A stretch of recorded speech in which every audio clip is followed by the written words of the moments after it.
Hernández. Eu non teño moito que dicir porque eu tuve a sorte de conocer a Xulxo alá por 2003 cando era a homenaxe de meu hermano. Entonces, ali polas ruas da Coruña estuvo facendo unha cousa de investigación, tuve unha gran sorte de ele tiña na radio Coruña, andaba buscando uns contos de Piriquete, do famoso Piriquete de Sata, que estaban esquecidos. Eu, casualmente, os chavales que anduveron comigo, anduveron con Piriquete. Entonces, foi cando foi así investigando, e outro investigador grande de Prudencio Romo, dos homenaxes e tal. Entonces, todo cando falas e tal, ele observa, e todo grava, todo grava na memoria, vai escribindo, e o escribe de tan boa forma que é unha delicia ler. Entonces, unha vez que comentei o do Riosar. O Riosar é o primeiro barco que embarquei, pois foi o Riosar. Me dixeron, olha, estás embarcado, a Valencia. Unha Valencia, estaba o José Ramón Chichar. Preguntei, é xente da máquina? É xente da máquina, vai aquí, meu xenro, Angelito, Pedro. Bueno, fui para baixo, a mirar a máquina, ben Angelito, con tan mala suerte que deu unha sol de estómago e empezou a botar sangre pola boca, e o vello non o quería levar ao médico, só. Non, e temos que marchar para Barcelona. Este vai ao médico. Levamos no hospital e queremos só, para Barcelona. Para Barcelona... Xefe de máquinas e único de máquinas. Andaba así mesmo, eso estaba ben. Entón, anduve ali uns 20 días eu só, Angelito no sanatorio. Entón, é o que comenta que éramos todos na máquina, pero claro, Angelito non podía. Entón, despois era moito tempo, despois na ida iba a descarga, que era onde se ganaba algo de cargos. Ao chegar a Barcelona, e volvía para Valencia outra vez, non paraba. Entón, tiña que a veces meter o pé para, por si me quedaba dormido, o barco facía unha cantidad de agua enorme, porque cargábamos de area de cuarto para fazer mar. Entón, a area viña para a máquina. En vez de xuntar agua, non era solamente agua que xuntaba, senón a area. O tubo da bomba da chique estaba coberto de area. Eu tiña un pau escarbar para que a agua fora por o tubo da bomba da chique, senón chegaba agua ás planchas e a area. Eu descargaba o barco porque dejeu da bomba da chique. Para que...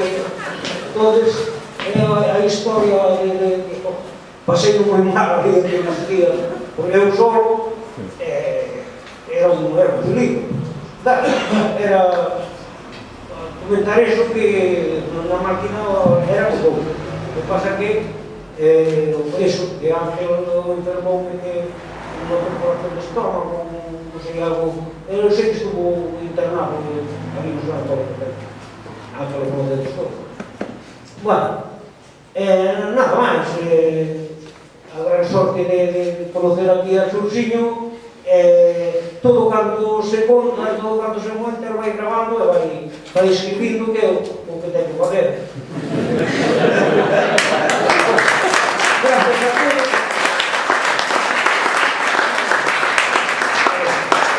Pero é moi modesto a presenza de Avilés sobre este todo o libro, esas citas nos cortes de Irlanda, esa relación, esa amizade tan grande con Bernadette e Bernabé de Castretón, a rapaz máis boa do mundo, que chegou a falar galego, os mariñeiros, e contaba que nese barco, oficialmente, tiñas que dormir cun pé descalzo, porque para saber se subía a beber de agua, e cando subía moito, mollaba de pé e despertaba, facendo o teu propio corpo, xa non dormía, facendo o teu corpo un piloto de lana. E iso me dá pé a un tema que é o do pé do mariñeiro. O pé do mariñeiro, o famoso poema de Estramanco, o pé do mariñeiro de natural ancho. Mirade os pés estes mariñeiros, mirade que zapatos impecables levan. Aquí hai outros que andan en playeros e tal, pero eles mesmo levando sandalias impecables. O pé é como currículum non me daba conta desa cuestión. O que é o elemento de relación co cosmos, de suxeición absoluta. Para iso inventou a famosa volta de huevo, que queremos facer unha concentración, se alguén conserva botas de huevo, hai que xuntarse en huevo e facer un día paseando, campando con esas botas, como se fan concentracións de 600 ou de Montesa, de montes antigas, facer concentración de botas de huevo. O Pedro Mariñeiro se creou para él o famoso foco de noia. Aquí se suman as dos tradicións, os mariñeiros, os tres, os músicos e os zapateiros. E todo está aí presente. Insisto, foi un tema para min referencial e digo para os vosos zapatos impecables e maravillosos. Ese respeto do mariñeiro, esa visión do mundo distinta. E fíjate a Periquete, estaba fora de programa, pero non o pude evitar. Falamos de Gransola e falamos tamén de Terranova, e cantar. Xa estamos rematando, vais aí. Resulta que, como se fixeron cancións en Irlanda, en galego, por exemplo, o Chato de Mantri, que era aquel que buscaba o coñac do contrabando, e cando subía a bordo, era un policía, buscando coñac, cantaba non hai coñac, cantaba Blache. Pois Blache, cando foi xocar María con Periquete, que foi o patrón máis novo que mandou unha parella ao bacallao de Terranova, o Bastiagueiro e o Riazor, da Copenhague pequena, se non me equivoco, dicía que non iba a pescar nada, porque iba con moito enchufe, pero ese é outro tema, e pescou o que quixo. Xa cambio de cadena que vas a escutar, temos aquel problema. E tanto pescou, e foron ao baile de a San Pedro e Miquelón, foron ao baile de Estrella, a señora Estrella, fixeron unha festa aos galegos, e a festa foi tan grande, tanta bebedeira, que rematou unha loira con as películas de vaqueiros, cruzando as cadeiras e tal. E a señora xa, como o teu non acababa, chamou a policía, e para resumir o que estaba acontecendo, berraba: España en guerra, España en guerra.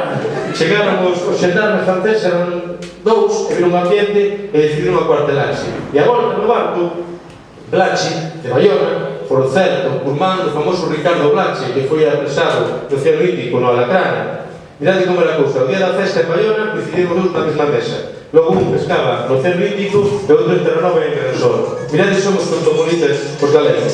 Pois ben, algou unha peza que decía: Periquete, Periquete, tes cabeza de león, e seches tomar San Pierre estilo Napoleón. Que sura entre corrido mexicano e canto médico. Bueno, esa versión que me contou a familia realmente era: Periquete, Periquete, pedazo de mamalón, que seches tomar San Pierre estilo Napoleón. Vamos a cantamos entre todos, de todo eso.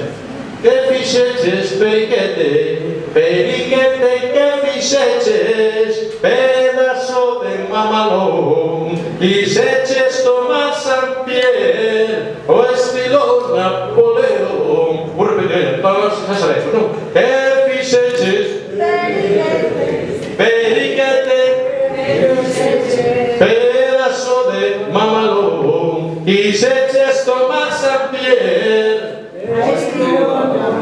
Regular prova para cantar entera xa é conoce mellor. Nos vai a peza. Mirade, literatura popular galega creada en Terranova, na illa pequecha de San Pedro e Miquelón. Mirade, somos un pobo de artistas e mirade, somos un pobo de navegantes. Decía a peza: o Bastiagueiro e o Riazor, a fase consumo foron a San Pierre, e os tripulantes pediron permiso para saltar a terra despois de comer. Así que cenaron, saltaron a terra, e para o Estrella foron a bailar.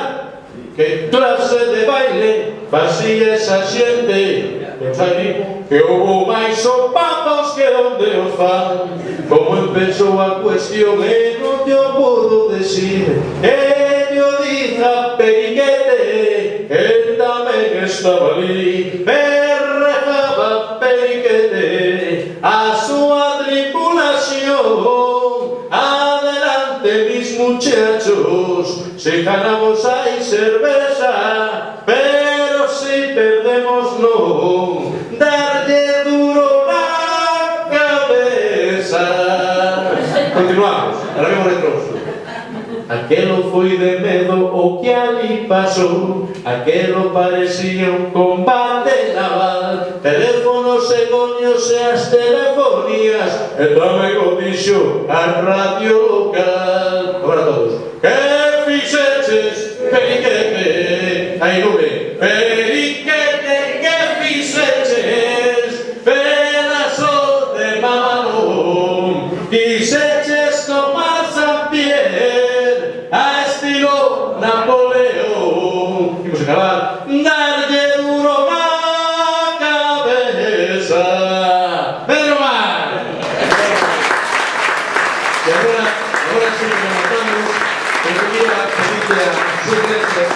que o Luis acaba de publicar un libro, Transfusión Oceánica maravillosa, que leese un poema dese libro que serviu de linear para o meu. No meu puxe inédito, pero tanto que leí publicalo, que ahora publicou en os únicos primeiramente. Por favor, lea o libro, será así o...